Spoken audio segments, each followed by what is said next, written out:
আজকের এই গল্পটি এক টুকিকে ঘিরে, যে ছিল ভীষণ মেধাবী। টুকি যেমন ছিল মেধাবী আর ভীষণ ছিল ভালো মনের ছানা, কিন্তু দারিদ্রতা তাকে দমিয়ে রাখতো নানান কিছু থেকে।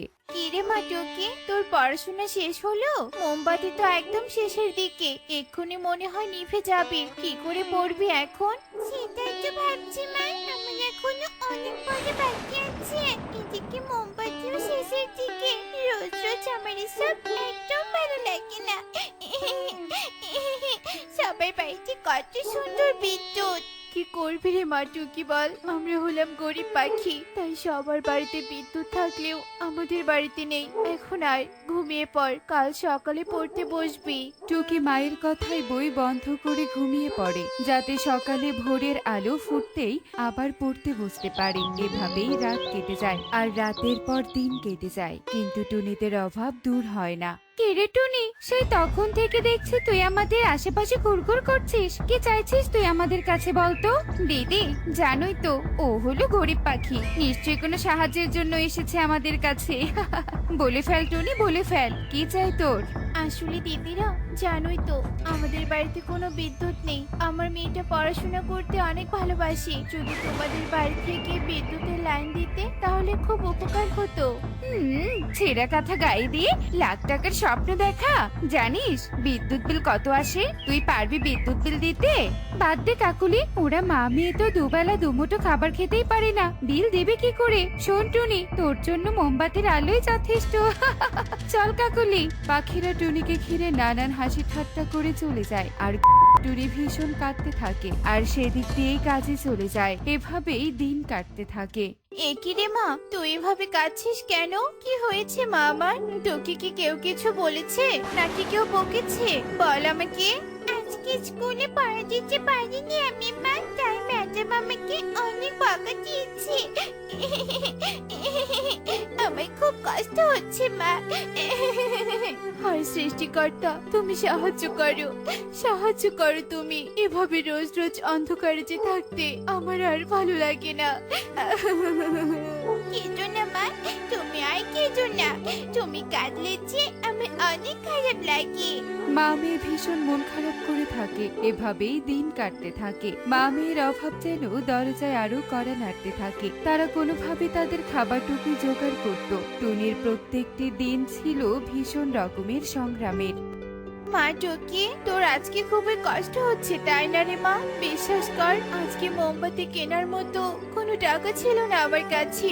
এখন মা মেয়েকে যে অন্ধকারে থাকতে হবে রে মা। কাল তো চাঁদের আলো খেয়েছিলাম মা, কিন্তু আজকে তো আমার পয়সা এই ঘোর অন্ধকারে মনে হয় আমাদের না খেয়ে থাকতে হবে। আর আমার এদিকে কত খিদে পেয়েছে, আবার কাল তো পরীক্ষা আছে, এখনো অনেক পড়া বাকি। আমার মাথায় একটা বুদ্ধি এসেছে রে মা, তুই তোর বইগুলো গুছিয়ে নে। জানালা খুলে দিলে তো পাশের বাড়ি থেকে হালকা আলো আসে, সেই আলোয় বইগুলো নে। কিন্তু আমরা কোথায় যাবো মা? কাকুলি দিদির বাড়ির উঠোনে তো একটা লাইট জ্বালানো থাকে, সেই আলো থেকে আমরা খাবো আর তুই পড়বি। তাই তোমার মাথায় তো অনেক বুদ্ধি, এক্ষুনি যাচ্ছি আমরা তাহলে। আরে আরে, বাড়ির উঠোনে কেউ ভাবে পড়ছে? যাই গিয়ে দেখে আসি তো। এই এই টুনি টুকি, তোরা আমার বাড়ির উঠোনে কি করছিস? এ কি, তোরা দেখছি এখানে পুরো সংসার গঠন করেছিস। আমাদের বকো না দিদি, মেয়েটার কাল পরীক্ষা আছে, মেয়েটা আমার এখনো পড়াশোনা শেষ করতে পারিনি, দয়া করে বকো না দিদি। তোদের বকবো না মানে? আমি কি তোদের জন্য কারেন্ট বিল দেই নাকি? মামি এক্ষুনি চলে যা বলছে এখান থেকে, এক্ষুনি চলে যা। দোহাই লাগে কাকুলি দিদি, আমাদের বকা দিও না, আমাদের তাড়িয়ে দিও না। তোমার এই উঠোনের লাইটটা তো এমনিতেই জ্বলে থাকে প্রতিদিন, আমাদের একটু উপকার হলে তো আর ক্ষতি নেই। দুদিন পরে যদি আমার বাড়িটা চাস, তাহলেও কি তোকে দিয়ে দিতে হবে? এত কথা না বলে চলে যাবি নাকি আমি ঘাড় ধাক্কা দিব? কাকুলির এত এত কথা শুনে টুনি মেয়েকে নিয়ে কাঁদতে কাঁদতে চলে যায়। এভাবেই রাত গভীর হয়ে যায়, কিন্তু টুনির চোখে আর ঘুম আসে না। না, মেয়েটা তো ঘুমিয়ে পড়েছে, কিন্তু আমার তো কিছুতেই ঘুম আসছে না। মেয়েটার কষ্ট এভাবে আমি আর দেখতে পাচ্ছি না, ঠিকভাবে খাবারও দিতে পারি না। মেয়েটা আমার ভীষণ কষ্ট করে। টুনি গভীর রাতেই কাঁদতে থাকে। হঠাৎ টুনি জানালা দিয়ে বাইরে তাকাতেই অনেক আলো দেখতে পায়। এ কি, বাইরে এত আলো হয়েছে কেন? কিসের আলো এগুলো? না না, কে দেখি তো। এ কি, এত আলো, কিন্তু এত বড় লাইট তো আমি কোনোদিনও দেখিনি। ও মা, এই আলো এখানে এলো কি করে? নিশ্চয়ই আকাশ থেকে ঝোপের মাঝে পড়েছে। তুমি ঠিক বলেছো, আমি আকাশ থেকে পড়েছি, কিন্তু আমি কোনো লাইট নই, আমি হলাম তারা, আকাশের তারা। এখানে খসে পড়েছি। তুমি আমাকে এই ঝোপ থেকে তুলে দাও, সাহায্য করো আমাকে। দিচ্ছি, এক্ষুনি তোমাকে তুলে দিচ্ছি। তোমাকে অনেক ধন্যবাদ পাখি, এখন আমি আকাশে চলে যেতে পারবো। তবে তোমাকে এত চিন্তিত লাগছে কেন? টুনি চিন্তার কথা শুনে তারাকে সব কথা খুলে বলে। সব শুনে তারারও অনেক মন খারাপ হয়। আহারে, তুমি মন খারাপ করো না, কাল সন্ধ্যায় আমি তোমার বাড়িতে আসবো, আর তোমার মেয়েকে কোনো কষ্ট করতে হবে না। মানে, কাল সন্ধ্যা হলে বুঝতে পারবে। তারা চলে যায়। পরের দিন সন্ধ্যার পর যখন অন্ধকার নেমে আসে তখন কি মাই, ঘরে এত সুন্দর আলোকিত হলো কি করে? তুমি কি তাহলে বনে সবার মতো বিদ্যুৎ নিয়েছো? আরে না তো, এ কি তারা তুমি? তার মানে এসব তোমার আলো? হ্যাঁ পাখি, এবার তোমাদের সব কাজ সেরে নাও। তোমরা ঘুমিয়ে পড়লে আমি আকাশে চলে যাব আমাকে সাহায্য করার জন্য। এটাই তোমার উপহার।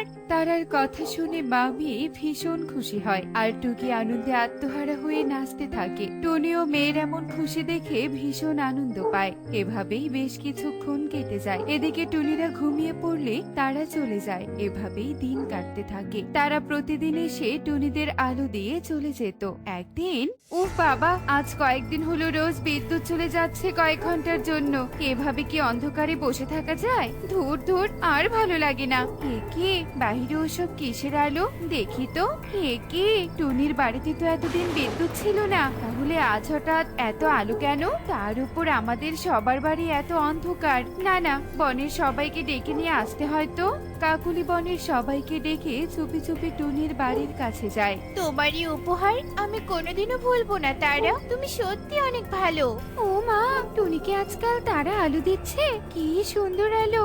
বাবা, দিদি, আমার মাথায় একটা বুদ্ধি এসেছে। শোনো, এই তারাকে ধরে যদি আমরা বনের বড় আম গাছটায় বেঁধে দিতে পারি, তাহলে আমরা সারা জীবনের আলো পাবো। আমাদের আর বিদ্যুৎ বিল দিতে হবে না।